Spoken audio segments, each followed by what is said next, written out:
podcast. We back again with another episode. And of course, before we start, we have to do the obvious.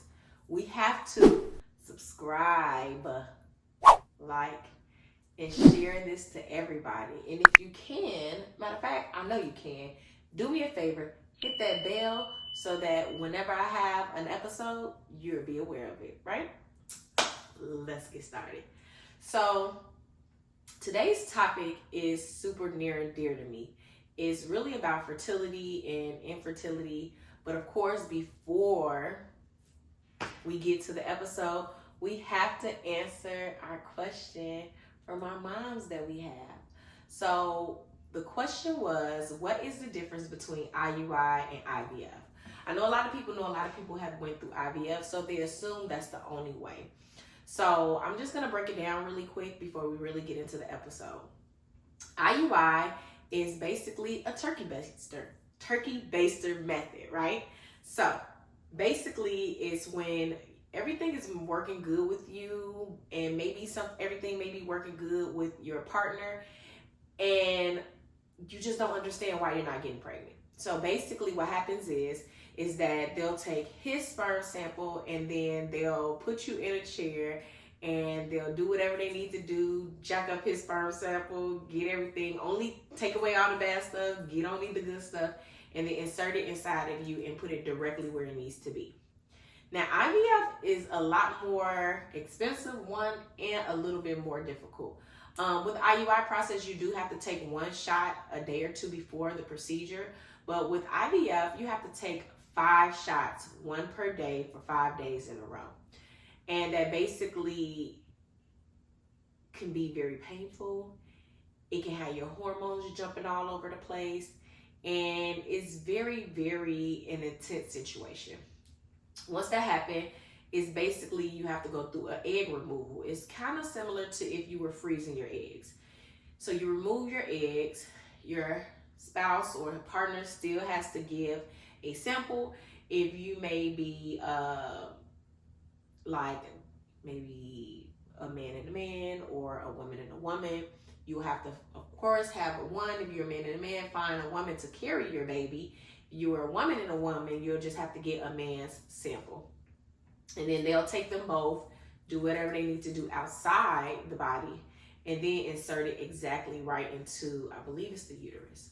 So at that point, everything is already done, and that doesn't necessarily mean it's going to take, but most of the work is done outside the body.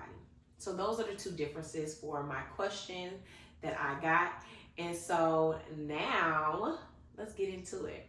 So I've dealt with the same situation, and it's very mentally draining, especially since I've already had a baby before. It didn't make any sense to me. It was very mentally up and down, and it can take a toll on your situation depending on who you're dealing with. I know people who couldn't get pregnant with their wife and they got a divorce, or just put a real strain on their marriage. Thank God me and my husband has been fighting with this together, but it's very difficult when you have infertility issues.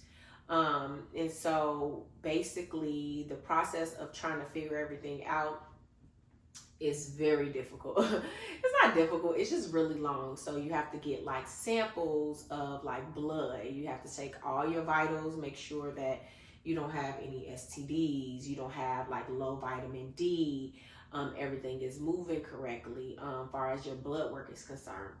And then also with your blood work, you take a test where it checks like basically how many eggs would you normally drop. You also have to do an ultrasound. That was one of my first tests, where they basically see how many follicles you have in the first place to hold the eggs.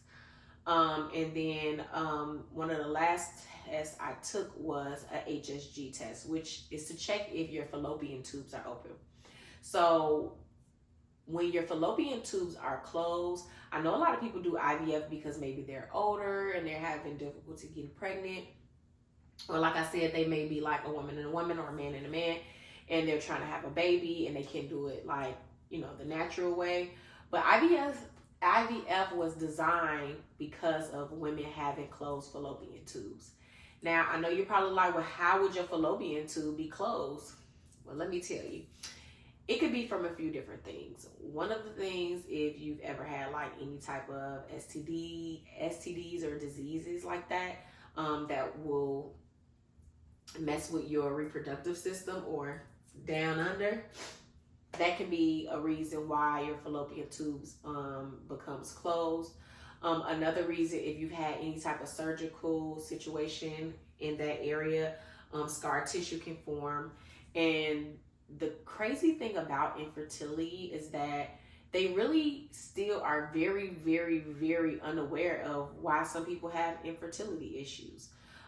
It could be stress. It could be your gut health not being correct.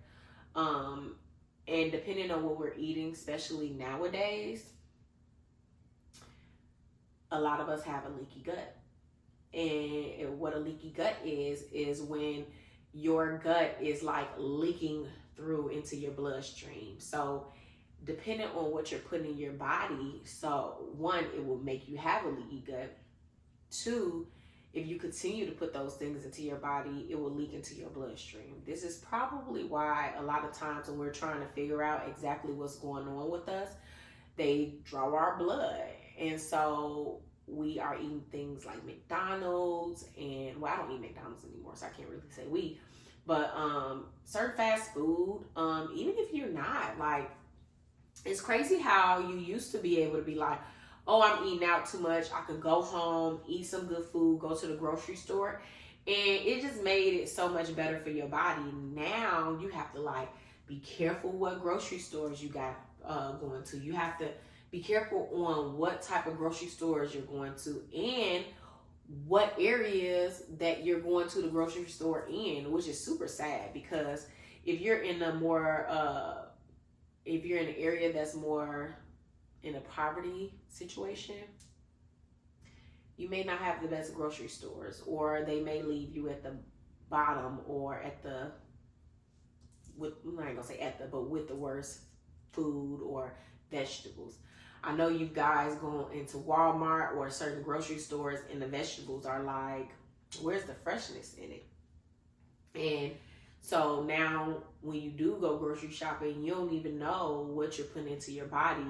And we're finding out so much with social media being so present right now, how certain food is banned in other states. And so these are all different things that can be affecting your fertility. But I do want women to understand you're so not alone. I've literally had 3 friends, maybe even 4, who've had fertility issues and had to figure out what's going on and take different steps to make sure that they get what they desire, which is a baby. And so you're not alone. It's so many of us who dealing with it. I've dealt with it. I'm still dealing with it. I actually have to go through the IUI process. One of my fallopian tubes are closed. At first they said both of them was closed. And so it's something that I feel like we don't talk enough about. I feel like it's something that we don't shine light upon enough. And I feel like it's not something that you should feel sad about.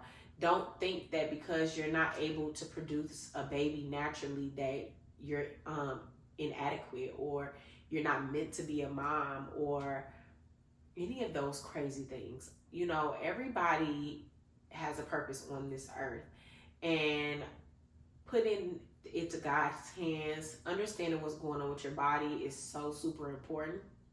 And so I really hope that you guys really look forward to